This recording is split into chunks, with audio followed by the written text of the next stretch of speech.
Gadis muda cantik ini bernama Edi, 28 tahun, pegawai kecil di bank lokal. Pagi itu, ia terlambat lagi, susah payah sampai di bank.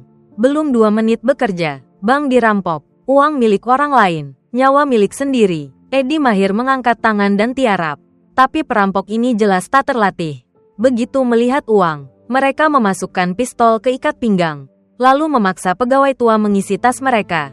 Akibatnya, pegawai tua itu panik, menjatuhkan uang ke lantai dan tanpa sengaja memicu pewarna di tumpukan uang.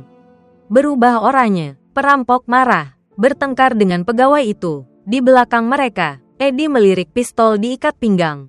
Ingin jadi pahlawan, saat itulah kesempatannya. Tapi begitu Edi mengulurkan tangan, perampok lain memukulnya pingsan. Saat sadar, Edi sudah di rumah sakit. Beruntung, polisi datang tepat waktu dan menangkap semua perampok. Selain benjolan di kepala, Edi tak cedera. Tapi saat itu, dokter menyampaikan kabar mengejutkan. Edi hamil. Orang tua Edi masuk penjara sejak ia remaja. Bertahun-tahun, ia besar di keluarga asuh. Dianggap gadis nakal oleh masyarakat. Kini, di usia dewasa, ia berusaha keras dapatkan pekerjaan di bank dan sekolah demi hidup stabil.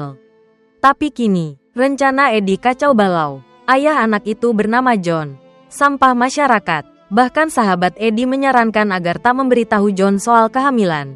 Tapi pagi itu, Edi melewatkan ujian masuk perguruan tinggi untuk kandidat mandiri.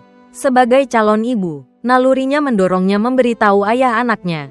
Namun, saat masuk ke apartemen John yang tak terkunci, Edi terkejut melihat pemandangan itu. Dia berbalik pergi. Sahabatnya benar, anaknya tak boleh diasuh pria seperti itu.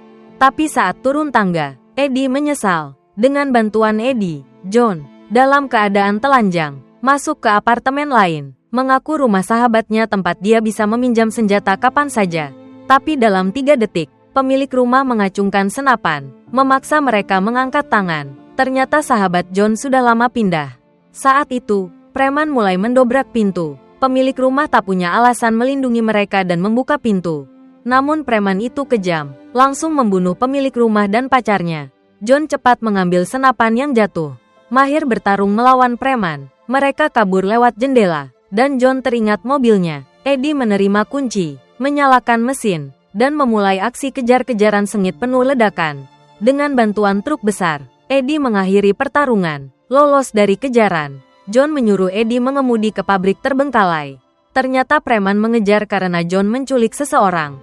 Dia masih hidup, Edi, katanya. Orang itu Leo, bandar yang bekerja untuk bos preman, Nico. Malam sebelumnya, saat mabuk bersama John, Leo dimasukkan ke dalam peti hanya untuk mendapat $100 di kasino. Mendengar alasan konyol itu, Edi marah. Dia memaksa John mengembalikan Leo ke Nico.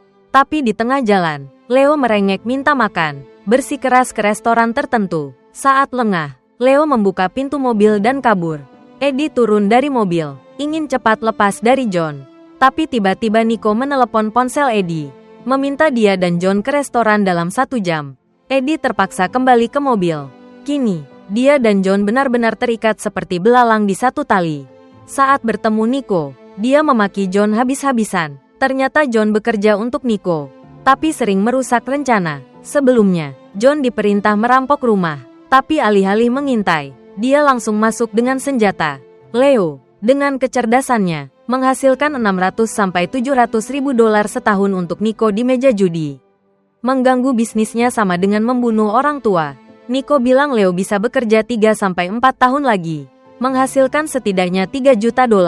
Kini, John dan Edi harus mengganti kerugian itu. Pekan depan, kasino akan gelar turnamen poker dengan hadiah $3 juta. Nico tak yakin John bisa menang. Jadi dia perintahkan John dan Edi mencuri uang itu. Ini hukuman untuk keduanya. Edi menolak. Sejak kecil, dia berbakat mengemudi. Jadi sejak usia 15 tahun jadi sopir pribadi Nico. Ikut banyak perampokan, dan sering selamatkan Nico. Setelah itu, Edi ingin berhenti hidup jujur. Nico setuju. Kini, baru 8 bulan keluar dari geng. Gara-gara John, Edi terpaksa kembali ke dunia kriminal. Tak sepadan, tapi kalau tidak, John sengsara. Nico beri batas hingga Jumat depan untuk $3 juta. Atau John akan habis. Usai bertemu Nico, John memohon bantuan Edi. Tapi Edi kesal, Misi ini bisa hancurkan hidupnya. Apalagi dia sudah kecewa pada John. Tapi melihat John sendirian di halte bus, memikirkan anak di perutnya, Eddie kembali ke Nico, minta mobil, mengendarai mobil sport hijau baru. Eddie dan John menuju bar untuk bertemu Chaperone, anak buah Nico. Karena masih ada waktu 1 jam, John ngotot ajak Eddie minum di bar. Eddie menolak, tapi tak mau ribut. Di bar, dia duduk di sudut, minum tenang. John ingin pamer di depan Eddie, main biliar taruhan dengan 2 orang asing yang jelas bukan orang baik. Mereka sengaja menjatuhkan koin taruhan John ke lantai. John mau marah, tapi isyarat mata Eddie membuatnya menahan diri. Tapi saat John taruh koin lagi, orang asing itu menjatuhkannya kembali. John tak tahan lagi. Eddie ambil tongkat biliar, siap bantu John berkelahi. Untungnya, Chaperone datang tepat waktu, menghentikan keributan. Saat semua berkumpul, Chaperone jelaskan, $3 juta akan disimpan di brankas kasino. Ada juga Dodge Challenger sebagai hadiah, dipajang di lobi kasino. Saat final turnamen hampir usai, petugas keamanan akan memindahkan $3 juta ke bagasi Challenger, lalu mengantarnya ke panggung penyerahan hadiah. Saat itu, mereka hanya perlu masuk ke mobil, menyalakan mesin, dan kabur dengan uang. Sesederhana itu. Soal keamanan, selain 20 petugas resmi, kasino juga menyewa polisi di luar jam kerja. Tapi Eddie tak khawatir soal keamanan. Mereka hanya perlu mengemudikan mobil untuk kabur. Yang dikhawatirkannya adalah melukai orang tak bersalah di jalan. Merampok uang dan membunuh adalah 2 hal berbeda. Tapi John malah bicara tak tepat waktu. Bagaimana dengan senjata? Chaperone pun kesal. John malah sok pamer, menunjuk Eddie. Dia segalanya bagiku. Siapa berani merebutnya, dia akan berubah dari angin musim panas jadi liar seperti Wild West dalam sekejap. Jelas-jelas dia yang membuat masalah. Memaksa pacarnya membereskan. Tapi sok jadi pahlawan. Suasana langsung canggung. Setelah rapat, Chaperone memanggil Eddie ke kantor bos bar. Dia bertanya langsung soal John. Khawatir pria tak bisa dipercaya ini mengacaukannya. Eddie terpaksa ceritakan semua ikatan buruknya dengan John. Saat berusia 15 tahun, ayah angkat Eddie menjualnya untuk narkoba kepada pedofil. Saat transaksi, seseorang melihat Eddie menangis dan menyelamatkannya. Itu John. Soal kepercayaan, saat Eddie tertembak 2 kali di leher dalam perampokan dan pingsan, John mengemudi hingga lolos dari kejaran polisi. Chaperone akhirnya percaya pada Eddie. Untuk memastikan kabur lancar, tim menyuap pekerja transportasi untuk merusak mobil pajangan, lalu membeli mobil baru untuk dimodifikasi besar-besaran, bahkan dilapisi baju zirah Kevlar. Beberapa hari sebelum aksi, Eddie dan John pindah ke kasino sesuai rencana, tapi tak disangka bertemu kenalan lama di lobi. Walter. Dia juga bekerja untuk Nico, tapi rival mereka. Dulu, Walter menembak leher Eddie. Setelah Eddie mundur, Walter naik pangkat cepat. Hari ini, dia bilang datang untuk merayakan beli mobil baru untuk pacarnya. Eddie dan John tak percaya omong kosong itu. Mereka buru-buru temui Chaperone. Tanya apa Nico menyuruh Walter jadi sopir cadangan. Chaperone bersumpah tak tahu apa-apa. Mungkin hanya kebetulan. Eddie telepon Nico, yang juga bilang tak memanggil Walter. Soal kebocoran informasi, masih perlu diselidiki. Tapi keduanya tetap curiga. Di dunia ini, hati-hati tak pernah rugi. Di parkiran, mereka lihat Walter mengendarai mobil yang hanya dipakai untuk misi. Kebetulan atau tidak, mereka harus siapkan rencana cadangan. Kita butuh sopir lain. Pagi berikutnya, mereka ke rumah keluarga kaya. Yang dicari Eddie adalah pemilik rumah, ayah kandungnya, Gary. Sudah lama tak bertemu. Gary kini lumpuh dari pinggang ke bawah. Hanya bisa pakai kursi roda. Dia sudah menikah lagi dan punya anak perempuan baru. Membuat Eddie kesal. Dulu, saat Eddie kecil, Gary dan istrinya, Kate, adalah penutup kecil. Eddie diajari balap mobil oleh Gary sejak kecil. Di usia 14 tahun. Suatu malam, Gary dan Eddie menjemput Kate dari bar. Di jalan pulang, mereka dicegat polisi. Eddie, yang mengemudi, panik dan menepi. Gary bilang Kate membawa paket narkoba dari bar. Jika ketahuan, mereka pasti masuk penjara. Untuk selamatkan ibunya dari penjara, Eddie ikuti perintah Gary. Gas mobil keras kabur dari polisi. Mobil keluar jalur. Eddie selamat, tapi Kate tewas. Gary lumpuh pinggang ke bawah. Gary tak bisa urus Eddie. Pengadilan serahkan dia ke keluarga asuh, membuatnya terjerumus ke dunia kriminal. Kini, Hadapi situasi rumit, Eddie tak bisa cuma benci Gary. Saat Gary bilang tak bisa jadi sopir cadangan, Eddie diam. Saya tak terima maaf. Hanya perubahan. Dulu Gary ajarkan itu saat Eddie kecil salah. Kini Eddie kembalikan kalimat itu. Dulu ibu dan ayah. Kini John. Tak ada yang berubah demi Eddie. Dia lelah. Tapi John merasa tak adil. Bilang dia coba berubah. Aku berhenti narkoba. Menjauh darimu. Meski tersiksa tiap hari. Tapi John, yang terbiasa hidup keras, tak bisa berubah total sendiri. Kenapa kau tak coba denganku? Saat matahari terbenam, mereka bersandar di pantai. Eddie terhibur. Anaknya mungkin punya ayah layak. Di kasino, turnamen sesuai rencana. Saat waktunya tiba, manajer perintahkan petugas bawa 3 juta dolar ke bagasi. Pemenang final muncul. Sorakan jadi tanda. Tim mulai aksi. Sesuai rencana, John menuju panggung display. Tapi saat akan menekan kunci mobil, seseorang memanggilnya. 2 preman yang pernah dipukuli John di bar datang mengganggu. Mereka sengaja disewa untuk mengacaukannya. Kekacauan ini mengalihkan polisi di panggung. Eddie manfaatkan momen, masuk mobil, dan nyalakan mesin. Dodge Challenger begitu kuat, mundur pun cepat bagai kilat. Seorang polisi menembak, tapi peluru memantul, melukai turis. Polisi hanya bisa lihat Eddie melaju kencang di lobi. Tapi seorang ibu hamil menghalangi jalannya. Seorang polisi tembak kaca mobil. Tapi anti peluru. Eddie gaspol ke pintu bongkar muat.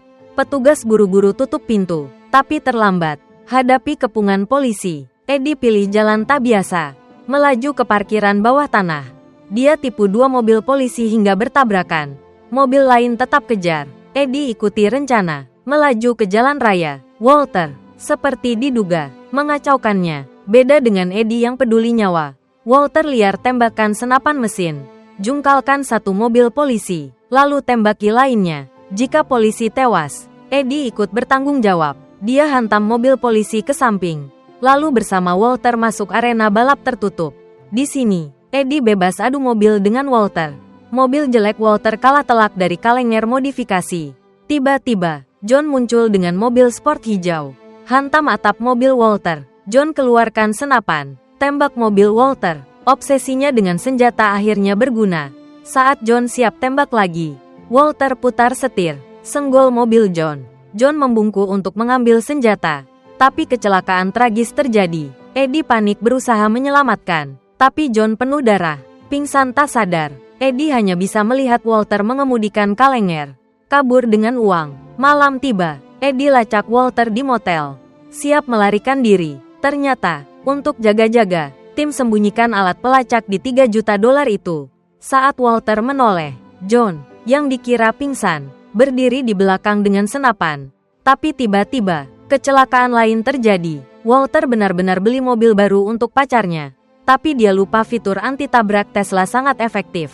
Setelah tabrakan, John tak punya alasan ampuni Walter. Sekarang waktunya, bajingan. John penuhi janji lindungi Eddie.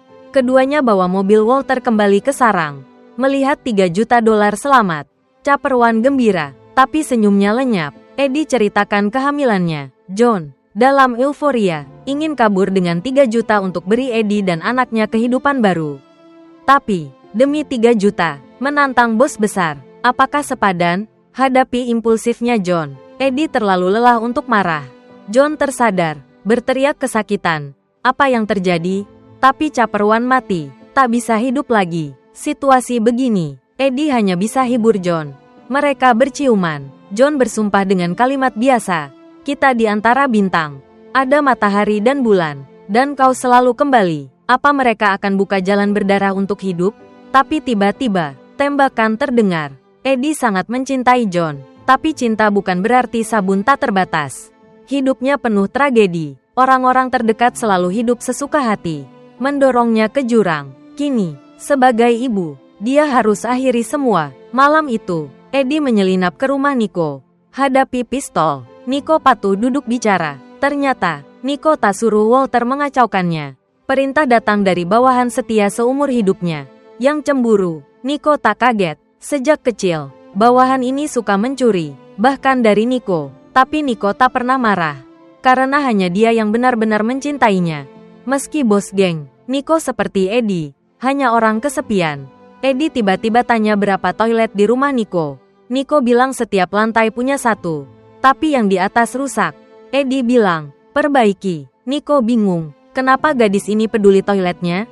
Sejak kecil, Eddie hidup nomaden. Tiap rumah, berapapun orangnya, cuma punya satu toilet. Mimpinya sederhana, rumah dengan 2 toilet. Satu untuk John, satu untuknya. Jadi, meski John rusak kamar mandinya, Eddie punya tempat bersih. Nico tak paham, tapi Eddie pergi. Bawa 20% dari 3 juta dolar. Nico tak halangi. Setelah Eddie pergi, dia panggil bawahan itu. 2-3 tahun kemudian, Eddie tinggal bersama sahabat, buka bengkel kecil. Anaknya lahir, mulai belajar jalan. Natal itu, keluarga sahabat ramai. Eddie duduk sendiri di jendela, tersenyum tulus. John sudah mati, dia tak pernah punya keluarga utuh. Tapi kebahagiaan kecil ini cukup baginya.